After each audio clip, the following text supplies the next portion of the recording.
Assalamualaikum warahmatullahi wabarakatuh.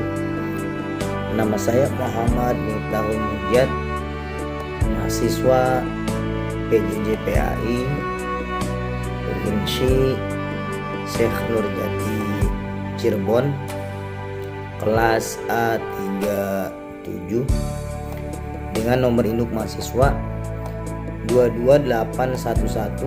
22811313121.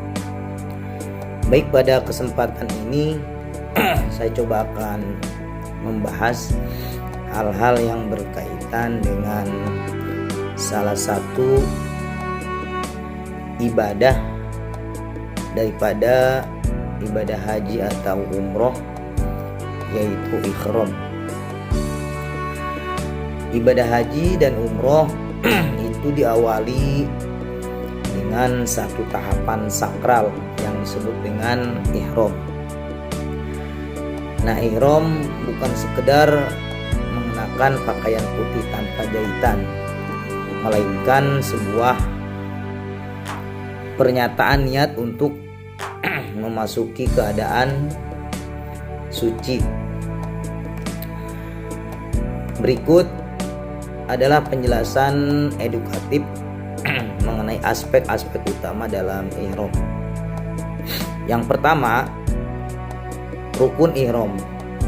Rukun ihram sendiri yaitu pilar utama yang wajib dilakukan dan tidak dapat diganti dengan dam. Dam itu adalah denda. Jika rukun ini ditinggalkan, maka ibadah haji atau umroh itu dikatakan tidak akan sah, tidak sah. Nah, dalam ihram sendiri itu ada niatnya. Niat itu yaitu menjaga diri untuk melakukan ibadah haji dan umroh di dalam hati dan dilafalkan di miqat, titik awal memulai ihram. Kemudian yang kedua, mengucapkan kalimat talbiyah yang berbunyi labbaik Allahumma labbaik labbaik la syarika laka labbaik innal hamda wa ni'mata laka wal mulk la syarika lak. Itu sebagai jawaban atas panggilan dari Allah Subhanahu wa taala. Kemudian yang kedua, wajib ihram. Berbeda dengan rukun, jika seseorang meninggalkan wajib ihram, ibadahnya tetap sah, namun ia berdosa dan wajib membayar dam. Nah, ihram ini dari miqat memulai niat dan mengenakan pakaian ihram tepat di titik batas geografis yang telah ditentukan syariat, seperti Bir Ali, kemudian Yalamlam dan sebagainya. Kemudian menjaga larangan pada saat ihram, menghindari hal-hal yang diharamkan selama dalam keadaan ihram, hingga tahapan tahallul, mencukur rambut. Kemudian yang ketiga, sunnah ihram. Sunnah ihram sendiri adalah amalan yang jika dilakukan akan mendapatkan pahala, namun jika ditinggalkan itu tidak membatalkan ibadah maupun terkena denda. Nah, sunnah ihram sendiri seperti mandi besar, mandi sebelum mengenakan pakaian ihram, kemudian memakai wangi-wangian, diaplikasikan ke badan, kemudian itu dilakukan sebelum berniat. Kemudian memotong kuku dan merapikan kumis dilakukan sebelum memulai ihram agar dalam keadaan bersih. Selanjutnya, sholat sunnah ihram, melakukan sholat 2 rakaat setelah mengenakan pakaian ihram sebelum berniat. Kemudian yang keempat yaitu larangan ihram. Setelah niat diucapkan, seseorang masuki fase diharamkan melakukan hal-hal tertentu sehingga hingga selesai. Larangan tersebut diantaranya bagi laki-laki dan perempuan memakai wangi-wangian, tidak boleh menggunakan parfum setelah berniat ihram. Kemudian memotong rambut, bulu atau kuku, mencakup seluruh bulu di tubuh, itu larangan ya untuk laki-laki dan perempuan. Kemudian larangan selanjutnya yaitu menikah atau menikahkan, melakukan akad nikah atau mandi atau menjadi wali nikah, maaf. Kemudian berhubungan suami istri, termasuk perbuatan yang mengarah ke sana atau rafat.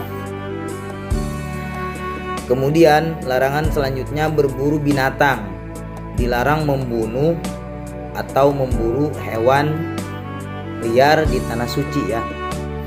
Kemudian mencaci maki, bertengkar, menjaga lisan dari kata-kata yang kotor atau debat yang emosional. Kemudian juga ada larangan khusus bagi laki-laki. Ada 2 larangan. Yang pertama, memakai pakaian berjahit. Tidak boleh memakai kemeja, celana atau pakaian yang berbentuk tekuk tubuh. Kemudian menutup kepala. Dilarang juga bagi laki-laki memakai peci, memakai topi atau sorban yang menempel di kepala.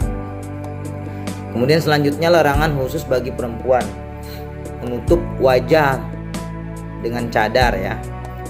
Di wajah harus terlihat jelas. Kemudian yang kedua, menutup telapak tangan.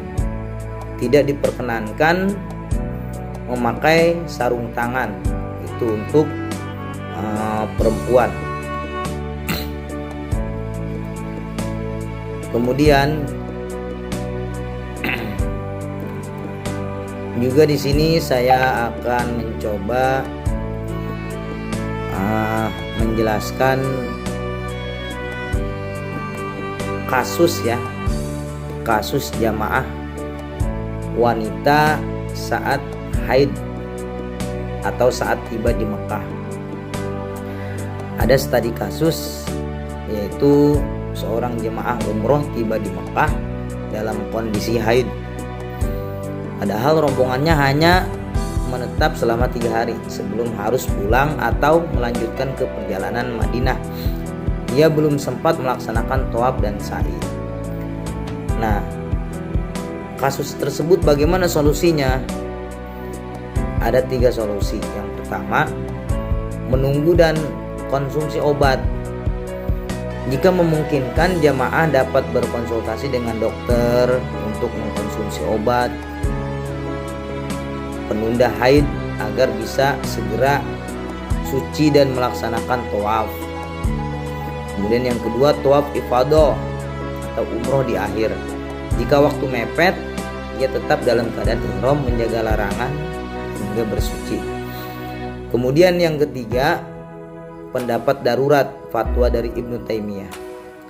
Dalam kondisi sangat darurat, pesawat harus berangkat dan tidak memungkinkan kembali lagi, sebagian ulama membolehkan jamaah wanita tersebut mandi bersih, memakai pembalut yang rapat agar darah tidak menetes ke masjid, lalu melakukan tawaf karena alasan darurat. Solusi utama tetaplah menunggu hingga suci jika waktu masih ada. Kemudian juga ada kasus yang kedua, yaitu larangan ihram yang terlanggar tanpa sengaja.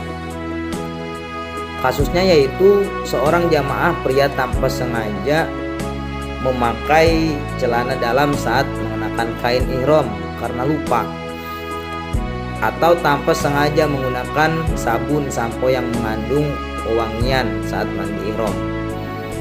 Di sini ada 2 solusi. Yang pertama, segera dilepas. Begitu sadar, segera lepaskan pakaian berjahit tersebut atau bilas sisa wangi-wangian dengan air biasa. Kemudian solusi yang kedua, ketentuan fidyah. Jika benar-benar lupa atau tidak tahu, mayoritas ulama berpendapat tidak ada dosa dan tidak wajib membayar dam atau denda. Kemudian jika juga dilakukan secara sadar karena uzur, misal sakit hingga harus pakai baju biasa, maka wajib membayar fidyah, memilih antara menyembelih 1 ekor kambing atau memberi makan 6 orang miskin atau berpuasa selama 3 hari. Nah, itu saja mungkin video edukatif dan studi kasus yang berkaitan dengan haji dan umroh. Dari saya, maaf. Assalamualaikum.